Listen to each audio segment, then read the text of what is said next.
Edmond Laforêt est le poète qui a osé dire non à l'occupation de son pays, mais pas n'importe comment. Il s'est donné la mort d'une manière très originale. Comme disait Nietzsche, il faut choisir de mourir fièrement quand on ne peut pas vivre fièrement. Eh bien, c'est ce qu'a fait Edmond Laforêt. Alors, regardons de plus près la vie et l'œuvre de ce poète à la fois sensible et délicat.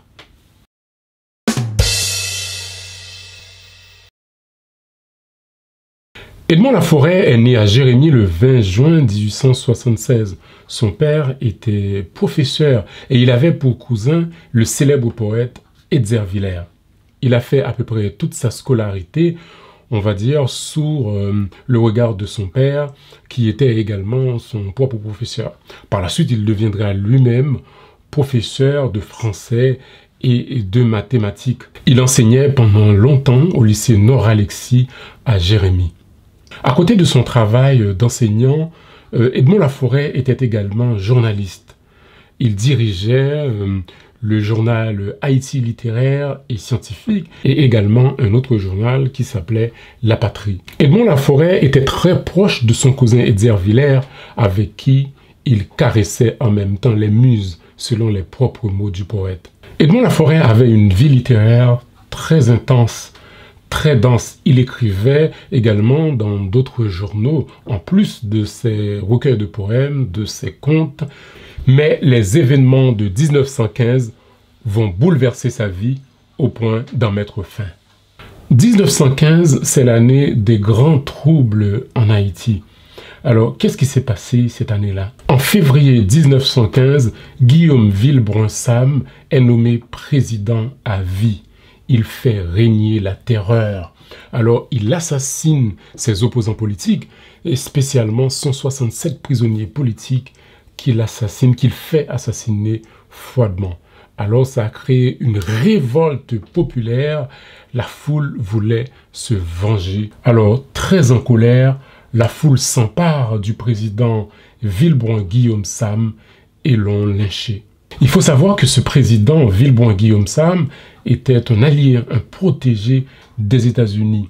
Alors, pour cette raison, les États-Unis ne vont pas tarder à réagir. Le 28 juillet 1915, les premières troupes américaines débarquent en Haïti pour occuper le pays.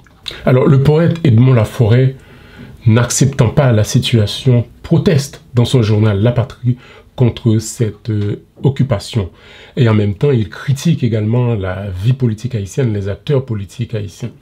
Alors, en signe de protestation, il se suicide le 17 octobre 1915 en se jetant dans sa piscine avec un dictionnaire Larousse autour de son cou. Voilà. Normile Sylvain dira plus tard qu'il est mort de la lente agonie de son pays.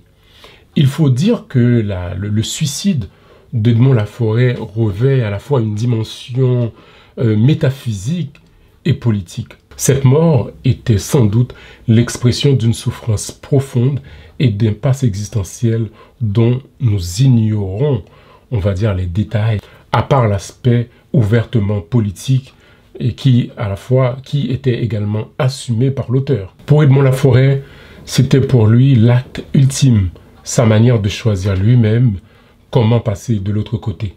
Les suicides a quelque chose de fascinant. Ça fascine beaucoup. Parfois, on juge les gens qui se suicident, mais quelquefois aussi, on les envie. On les envie. On a l'habitude de dire que les gens qui se suicident ne sont pas courageux. Mais non, en fait, moi, je crois que c'est l'inverse. Il faut un sacré courage pour mettre fin à ses jours. Et c'est ce qu'a fait Edmond Laforêt. Et pas de n'importe quelle manière, je l'ai dit au début, et d'une façon assez originale. Il y a là quelque chose qui est à la fois fascinant et qui est à la fois terrible aussi dans cette manière de mettre fin à ses jours.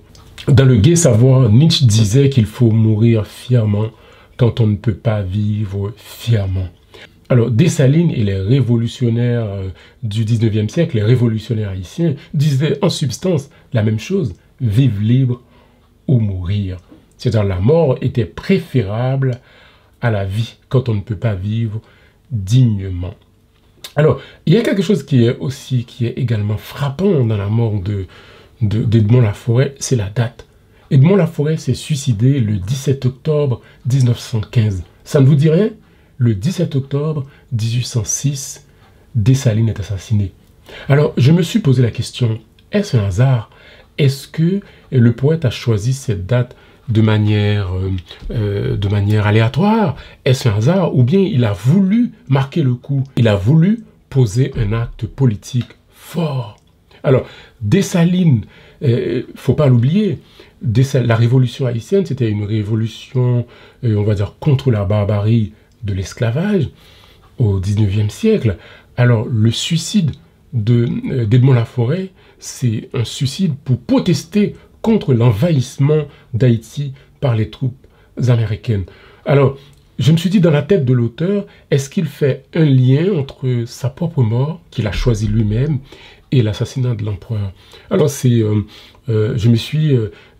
quelque chose, c'est une question effectivement qui m'a un peu troublé. 17 octobre, je me suis dit, ça ne peut pas être un hasard. Alors, si c'est vraiment, ça a été décidé comme ça, si c'est un acte politique fort, eh bien, on peut dire que le symbole est fort. Le symbole est très frappant.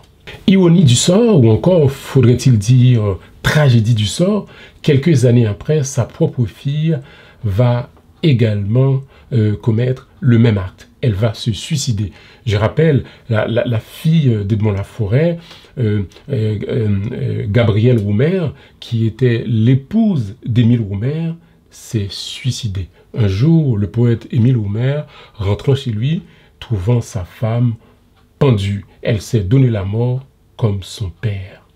Par rapport à l'œuvre d'Edmond Laforêt a beaucoup écrit.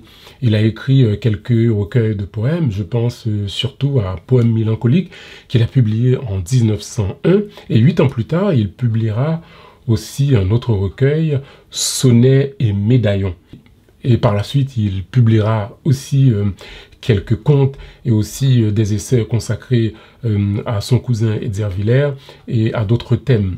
Mais le chef-d'œuvre d'Edmond Laforêt reste, malgré tout, à notre avis, à notre goût, son recueil de poèmes, Sonnets et médaillons. Alors c'est un recueil très intéressant. En fait, il y a 95 portraits de génie littéraire et artistique, également politique du 19e siècle. On y retrouve des portraits de Victor Hugo, de Beethoven, d'Arthur Schopenhauer, le grand philosophe, et aussi de Nietzsche, on va dire d'autres écrivains célèbres français et également des hommes politiques haïtiens, par exemple Pétion, Toussaint Louverture, etc. Alors, pour rédiger ce texte, Edmond Laforêt a dû faire preuve d'une immense culture. Et même pour le lire, effectivement, il faut que les lecteurs, et pour comprendre la profondeur de cette œuvre, il faut que le lecteur ait également une bonne culture générale, connaisse plus ou moins le génie de ces auteurs-là, Lamartine, Victor Hugo, etc. Au-delà de son œuvre, qui est très important, à titre personnel, ce que je retiens d'Edmond Laforêt, c'est cet auteur, ce poète haïtien, qui a décidé de mourir fièrement parce qu'il estimait qu'il n'était plus possible de vivre fièrement. Se suicider avec un dictionnaire autour du cou, malgré la tragédie de la scène, malgré la tragédie de la scène, malgré la gravité de la situation, n'est-ce pas là le plus grand chef-d'œuvre d'Edmond Laforêt?